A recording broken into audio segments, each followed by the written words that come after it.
चलिए चलिए।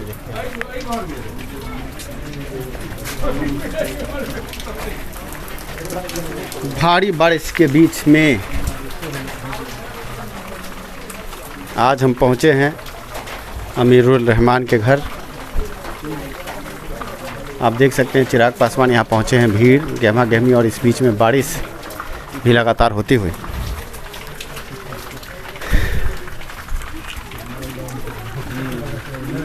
आगे की कोशिश करेंगे कि इस कवरेज को आगे बढ़ाया जाए।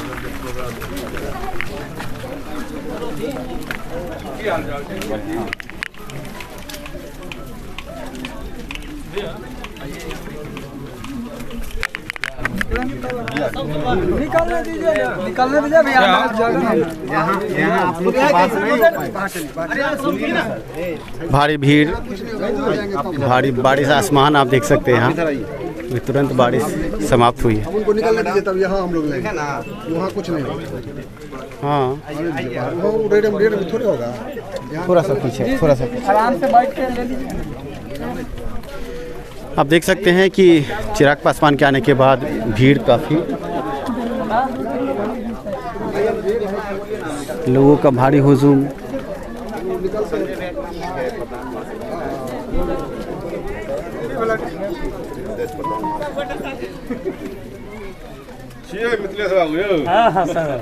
चिराग पासवान अभी अभ्यर्थी से मिलते हुए। 1 मिनट कम से कम मीडिया को तो जाने दीजिए। थोड़ा सा भाई, थोड़ा सा बोलिएगा नहीं अभी। नहीं बोल नहीं आप लोग बाहर चले, एकदम नहीं बाहर चले जाइए। बात करने भी आप लोग निकलने दीजिए तो बात कैफी जी सबको लेके बाहर चलिए बाहर चलिए। सुने ना, पार्टी का सबको लेके बाहर चलिए।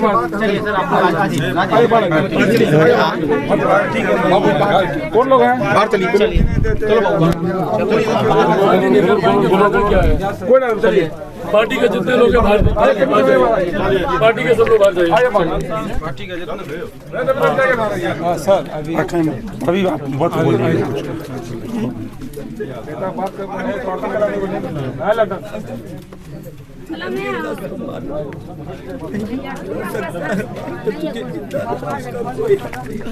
तिरंगे के सम्मान को वापस कर दिया। सही बोल रहे हो, बिल्कुल सही बोल रहे हो। उस पर देशद्रोह का मुकदमा हो, अटेम्प्ट टू मर्डर करके उसको बर्खास्त करके जिंदगी भर के लिए जेल हो। 7वां चरण संपूर्ण बहाली नोटिफिकेशन 5 दिन के अंदर जारी हो। मेरा 22 से अल्टीमेटम है 5 दिन का, और दिसंबर 2022 तक 125628 प्राइमरी भारती को किसी भी हाल में सरकार को प्रूव करने की मेरा मांग है। युवाओं से मेरा मांग है, आप भी एक युवा है कि दलगत की और धर्म की राजनीति से ऊपर उठ करके सारे युवाओं को एक कीजिए और देश को आगे ले जाने अपना सर्वोच्च बलिदान देने के लिए हम तैयार हैं। रोजगार हमारा पहला मुद्दा है। किसी भी हाल में पीयूष से लेकर के पदाधिकारी तक, पीयूष से लेकर के वार्षिक कैलेंडर जारी हो, जनवरी महीना में जारी हो, और दिसंबर तक उसका संपूर्ण बहाली सरकार कराए, चाहे जैसे कराए। हर विभाग का रिक्ति हर साल जारी हो। युवा से ये निवेदन है कि वो एक हो जाए, एक भारतीय। हमारा मजहब नहीं सिखाता आपस में बैर रखना, हम एक हैं, और इंसानियत के तौर पे पूरे देश को एक करके रोजगार का सवाल सारे राजनेताओं से पूछे, उससे लड़े, और अपना रोजगार जो हमारा अधिकार है, राइट टू इक्वलिटी, राइट हमारा राइट है, हमारा अधिकार है, जो हमें जन्मसिद्ध अधिकार है, इसको नहीं देगा वो वैसे तो हम पढ़ेंगे लिखेंगे उससे छीन के लेंगे। सर और हम छीन के लेके दिखाएंगे सर। बिल्कुल बिल्कुल। अगर ऐसा करने के लिए उन लोगों को अपनी लाशों पर से गुजरना पड़े तो नहीं रुकना है, और मेरी भी लाशों पर से गुजरना पड़े तो नहीं रुकना है। अपने रोजगार को किसी भी हाल में पाना है। नहीं लड़के लेंगे, बिल्कुल लेंगे, और जीते जी लेंगे। कोई उससे नहीं, ये नहीं कि कोई हिम्मत नहीं हारना, एकदम मजबूती से इतने बढ़िया से लड़े हो, ऐसे ही लड़ेंगे। उसके बाद सर हम लोगों का जो परीक्षा व्यवस्था है, शिक्षा व्यवस्था में परीक्षा व्यवस्था एगो है जो पूरे बिहार को हमेशा धूमिल करता रहता है। हमारा एक नाक BPS 66 भी कटवा चुका है, बार नाक नहीं कटवाना चाहते। BPSC 2 पीरियड में परीक्षा लेने का तैयारी कर रहा है, जो गलत है सर। एक दिन एग्जाम ले और सारे एग्जाम का स्पष्टीकरण सत्यता के साथ ले। कहीं पर भी किसी भी तरह का त्रुटि अगर हो तो सरकार बर्खास्त हो, ऐसा नियम बने। तुम्हारी सारी बातों को हम भी उठाएंगे, तुम भी ठीक होके सबको उठाओ। सर हम लोगों को जीते जी मार दिया गया है। हमसे BBC ने सवाल किया प्राइवेट में काहे नहीं, और लोग दूसरा काम करते हैं सवाल। हमारे पास दूसरा डू एंड डाई तो है, हम क्या करें आप ही बताइए, हम क्या करें। हमारे इंडस्ट्री है कि हम फैक्ट्री में जाकर काम करें। नहीं सर। अच्छा बस अब हिम्मत रखिए, हिम्मत एकदम। हम इस समाज में नहीं पड़ता। हर मांग पूरी होगी, हम लोग का हर अधिकार हम सर। हमने जब पढ़ा है गाय चरा के पढ़ा, समझ गए सर। हमेशा मेरे हाथ में गाय चराते वक्त भी किताब था, पूरे गांव के लोगों से आप पूछ सकते हैं। समझ गए। बाद में सभी के परेशानी में स्वयं चल करके मैं खुद बुलाया था और मैं आया हूँ। नहीं हम हाथ जोड़ते हैं। हम नहीं निकू पाल बाबू, अभी हम हाथ जोड़ते हैं। आप हाथ जोड़ते हैं आपसे, आप चले जाइए थोड़ा देर के लिए हमसे। हम हाथ जोड़ते हैं, हम आप रहिए, ठीक है। सब ठीक हो जाएगा, हिम्मत रखिए। सर हम लोग था तब पाँव टूट गया था पढ़ने के लिए। सर को गर्मी लगभग नहीं कोई नहीं, ठीक है भीग गया है। अरे ठीक है, कोई नहीं, बारिश हो रहा था हल्का, भीगा लोग किसी लिए सर पोसता है बाल बच्चा को, और किस लिए जब सरकार स्कूल कॉलेज पढ़ाने के जब पढ़ लिख लेगा सरकार नहीं देगा रोजी रोटी सब पब्लिक को, कहाँ के लिए पढ़ाएगा।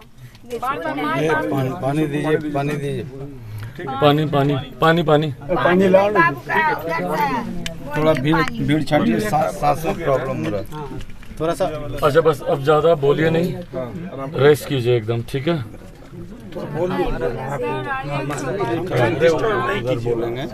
अरे श्रीमान डिस्टर्ब नहीं कीजिए। कॉल जोड़ते हैं, थोड़ा रुकिए। कल तो इसको परसों जो आया 9 बजे रात में, तो कोई देखवैया नहीं था डॉक्टर। खैर घटना में जो हुआ था, यहाँ भी बेनीपुर में था, दरभंगा में डॉक्टर था, पहेरा में डॉक्टर था, कोई नहीं आया। जब इनको हम ले गया सब समाज सबको कह करके वहाँ ले गए DM का प्राइवेट में। वहाँ से जब देखा करके आए तो 8, साढ़े 8, 9 बजे रात में सर बेनीपुर वाला का नाम था वो वहाँ से आया, और उसके संग में 2-4 आदमी था।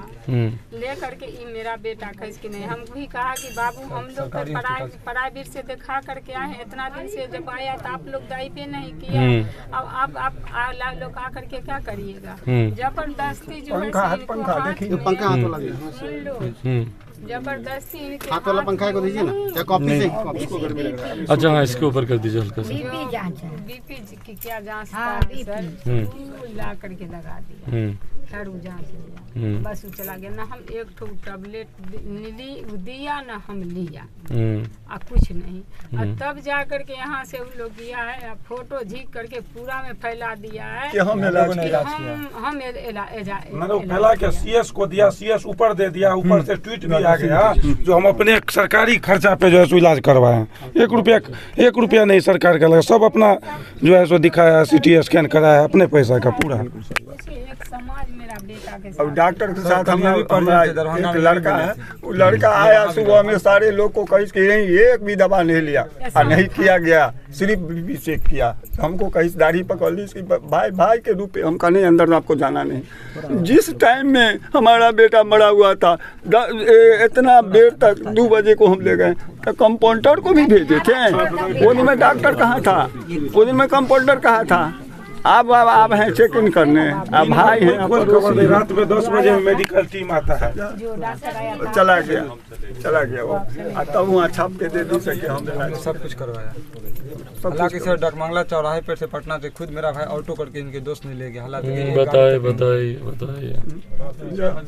झूठ बोलने सर, किसी भी हॉस्पिटल में गरीब का इलाज नहीं होता, सिर्फ पहुँच वाले का, नाम वाले का इलाज। उसके बाद जो मेरा बेटा से 1-2 आदमी था, इनका एक ठो साथी था, ये था, तो 120 रुपया दिया, 60 रुपया को लिया, खैर बस वाला। और उसके अलावे हमारे बेटा को ऐसी सी गाली पढ़ा कि कहे कि बच्चे को गाली दिया, बस दिया वो अपना से सर बसता है कि 1 रोटी होता है तो 4 अगर बाल बच्चा रहता है तो सबको 1 टुकड़ी देता है। क्या गलत नहीं कर रहे हैं? 1 टुकड़ी, इसीलिए ना हम गुजारा काटा। ही बच्चा को आधा किलो चार हम बोन करके लाते थे, झाड़ू बटोरी कर करके आधा किलो 50 रुपया दे रहा था। उसमें हम सबको मेंटेनो करते थे, बाल बच्चा को 4 गो औलाद दे रहा था। एक ठो बेटा मेरा 8वां किया, एक ठो बेटा मेरा 10वां किए। इसके लिए दवा हम ठीक है, हम नहीं भीगे भाई, हम ठीक है, हम एकदम ठीक है। सर एक ठो बेटा मैट्रिक किए हुआ है, और ये बेटा मेरा 82 में कर चुका है। इस बार आगे कुछ कोर्स करने का सोच रहा हूँ।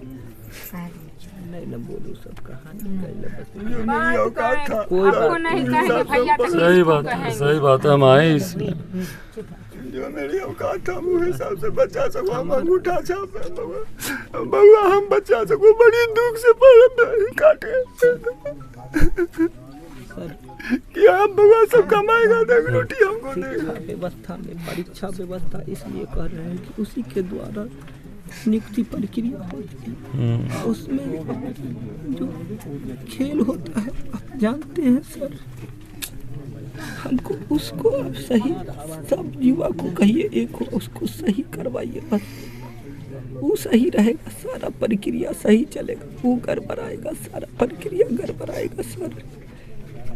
मेन जड़ वही फंसा है सर, गुड़ का गाछ वही है परीक्षा। हम जूझ रहे उसका दर्द सर, हम जूझ रहे। अच्छा चलो, अब पता है क्या, जितना सोचोगे उतना खुद को तकलीफ दोगे। अभी पहले खुद को ठीक करना है, आगे की लड़ाई तभी ना लड़ोगे जब एकदम खुद ठीक हो। तो अभी किसी और चीज़ के बारे में मत सोचो, 2-4 दिन अपने आप को एकदम ठीक कर लीजिए। एकदम ठीक होने के बाद फिर हम लोग लड़ेंगे ना, फिर हम लोग साथ में बैठ के इसको आगे कैसे लेके जाना हम लोग साथ में बैठ के करेंगे ना। पर अभी पहले ठीक हो जाएगा, अभी ध्यान से पूरा ठीक होने पे। हाँ, अभी कुछ मत सोचिए। कोई आदमी तिरंगा लेकर के गया तो गलत नहीं न किया, मरने के लिए तैयार इसलिए होगा कि वैसे भी हम भारतीय युवकों को जिंदा लाशें तो बना दिया है ना सर। बाप बेइज्जत अलग करता है, समाज बेइज्जत अलग कर, कहीं जीने का नहीं रहने दिया है सर, कहीं नहीं जी सकते। जाहिल जट लोग गाली देता है कि हम 800 रुपया रोज कमाते, 8 रुपया कमाने में 8 घंटा घसता है। ये संघर्ष हर किसी के जीवन में है, किसी का जीवन आसान नहीं है। बस उसी संघर्ष से यही समय है जिसमें जो अड़ के लड़ के निकल गया, वो जीत गया। इसी में जो कमज़ोर पड़ गया भाई वो कमज़ोर पड़ जाएगा। बस इसमें कमज़ोर नहीं पड़ना है, इसमें ना मरने का सोचना है ना मारने का सोचना है, बस सिर्फ अपनी लड़ाई अपने सिद्धांतों पे लड़ना है। भाई हर किसी ने संघर्ष किया, सब ने किया, इन्होंने अपना संघर्ष किया, मेरे पिता ने अपना किया, हम अपना कर रहे हैं, आप अपना कर रहे हैं, सब कर रहे हैं। बस एकदम हिम्मत के साथ बस इसको करना है। और हम हैं ना साथ में, हम दोनों मिलके 1 और 1 11 न बन के करेंगे भाई। एकदम से हम इसी माध्यम से हम उन लोगों को भी दावत देते हैं, उन नेताओं को भी, कि आप कृपया पधारें हमारे गरीब खाने पर और देखें। और ख़ास करके युवा नेता कहने वाले तेजस्वी बाबू से हाथ जोड़ के विनती है कि जिस तरह चिराग बाबू अपना अव्वल उपस्थिति दर्ज कराएं, आप भी हमें भाई अगर अपना समझते हैं तो आइए। और नीतीश चाचा अगर बेटा समझते हैं, अगर थोड़ा सा बिल्कुल आना हिम्मत चाहिए, है, बिल्कुल आना चाहिए। आइए। ठीक है, हमारे दर्द को। और मैं इसी के जरिए अपने संदीप सौरभ भैया को दावत देता हूँ और पप्पू सर को भी मैं दावत देता हूँ। जिस तरह चिराग बाबू आए, आप दोनों भी आइए, जरूर आइए और देखिए। और हम युवाओं को एक कीजिए, आप हम लोगों को मजबूत कीजिए और हम सब मिल करके अपने देश को आगे बढ़ाएंगे, चाहे जिस हाल में हो। सब लोग आएंगे। अब बस अब सोचना नहीं है, ठीक वादा? अब सोचना नहीं है, अब बस आराम करना, पहले एकदम खुद को ठीक कर लेना, ठीक है? सर अपना कॉन्टैक्ट नंबर दिया, वक्त ऐसा पड़ा। हाँ, हमको अपने नंबर से ना व्हाट्सएप भी डाल दीजिएगा इस नंबर पे, ये हमारा डायरेक्ट ही नंबर है।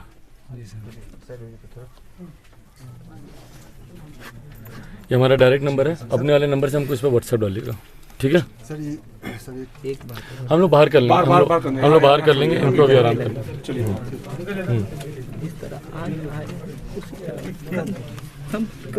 बिल्कुल बिल्कुल, एकदम भरोसा रखो। चलो,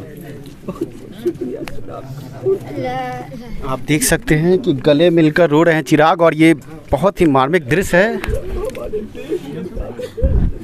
अनीसुल रहमान के साथ चिराग पासवान, और ये दृश्य देखकर बिहार के आम आवाम को भी सोचना चाहिए कि जब चिराग पासवान यहाँ हैं तो कहाँ है सुशासन की सरकार, कहाँ है 10 लाख रोजगार, 20 लाख रोजगार की सरकार। आप देख सकते हैं चिराग पासवान ढाढ़स बधाते हुए।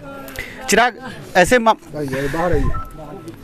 लोग मत चिंता कीजिए, उनको पता है तकलीफ होता है, बच्चा है अपना, पर हमसे जितना मन पड़ेगा हम कोई कसर नहीं छोड़ेंगे, बस हम इतना हमारा करते हैं। चलिए आप भी अब कुछ मत सोचिएगा, ठीक है? आप हिम्मत रखिएगा, सब लोग हिम्मत रखिएगा। सबसे आगे बाबू को बढ़ावे भगवान, मेरे गरीब की दया करे, सबसे आगे आप रहिए। राजीव राहुल ठीक है माँ?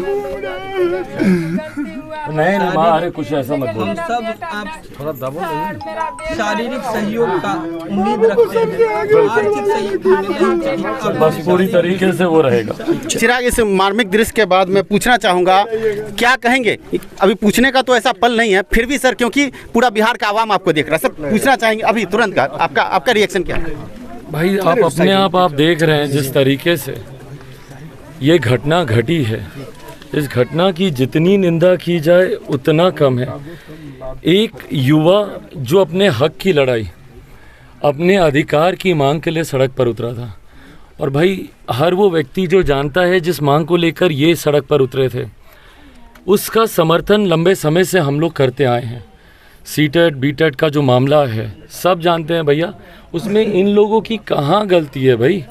आप लोगों ने वैकेंसीज़ निकाली, इन लोगों ने तमाम मापदंड पूरे किए, तमाम परीक्षाएं पूरी की, और आज जब भर्ती की बात आई तो इसको सिर्फ टाला जा रहा है, लटकाया जा रहा है, वादे पे वादे, आश्वासन पे आश्वासन, सालों बीत गए इसको करते करते। इसमें इन लोगों का क्या कसूर है?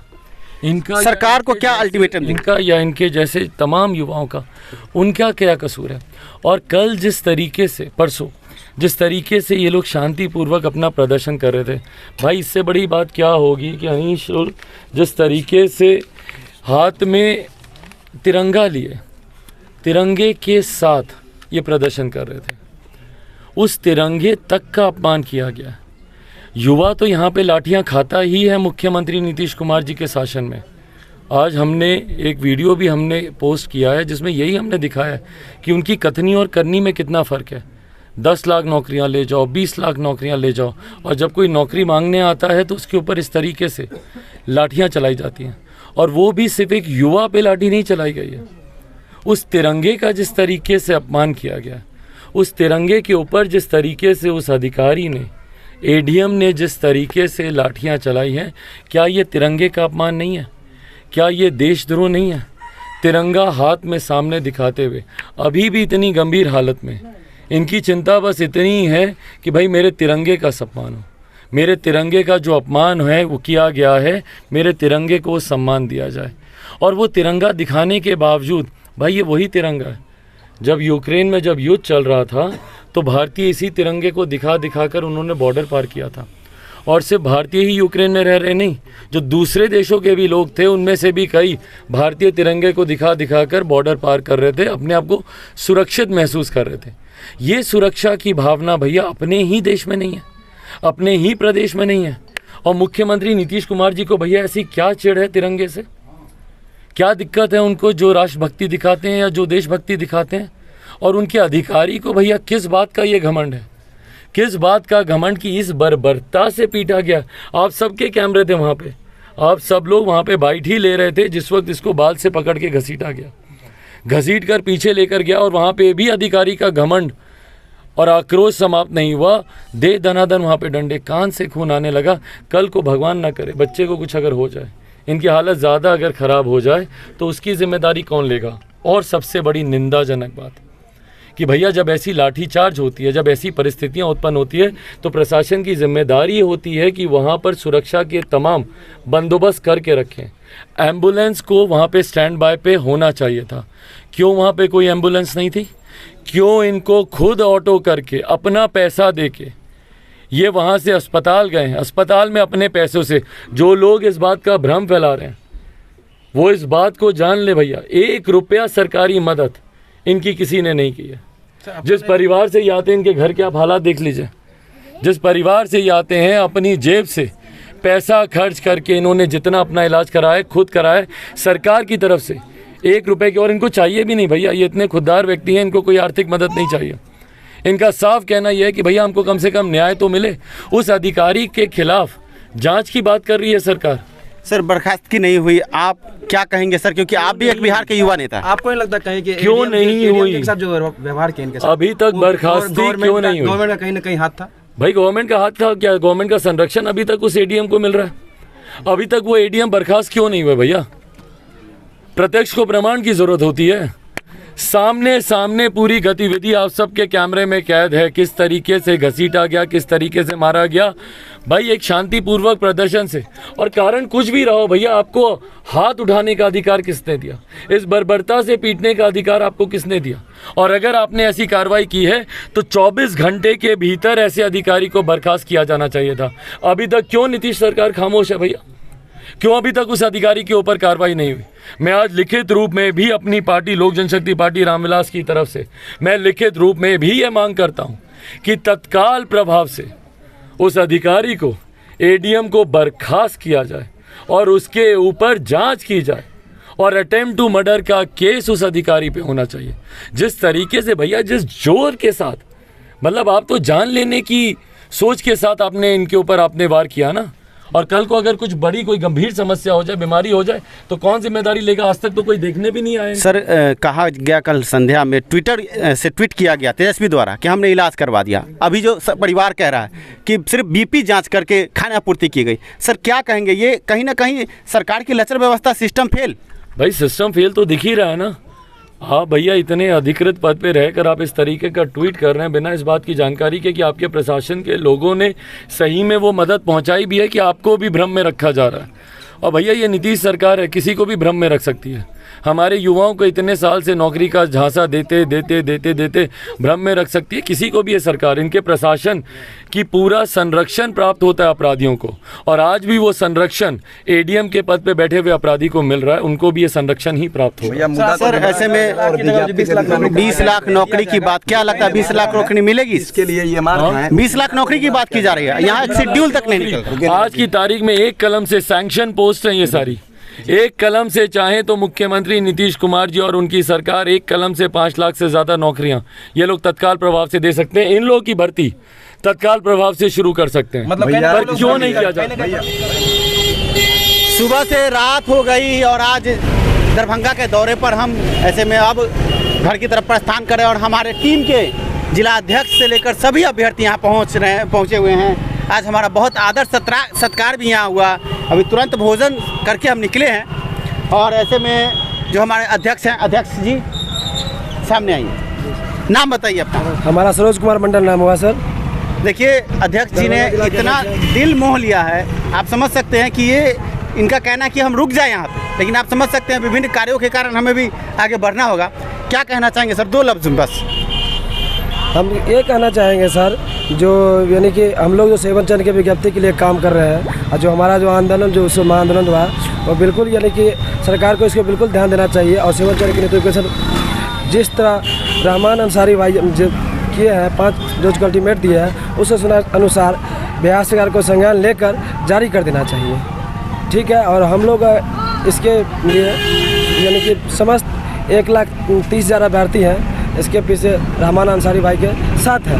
आप समझ सकते हैं सभी साथ हैं। ज़्यादा लंबा वीडियो नहीं बनाएं क्योंकि निकलना भी है। और आप देख सकते हैं ये कर्मठ भाई जो इस जिले का प्रतिनिधित्व कर रहे हैं, 38 जिले के हमारे जिला अध्यक्ष भी होंगे। सभी से कहेंगे लगे रहे, भिड़े रहे, शिक्षा में सुधार हो, सभी के पास रोजगार हो। इसी के साथ मिलते हैं आगे। धन्यवाद। काट दीजिए 1 मिनट।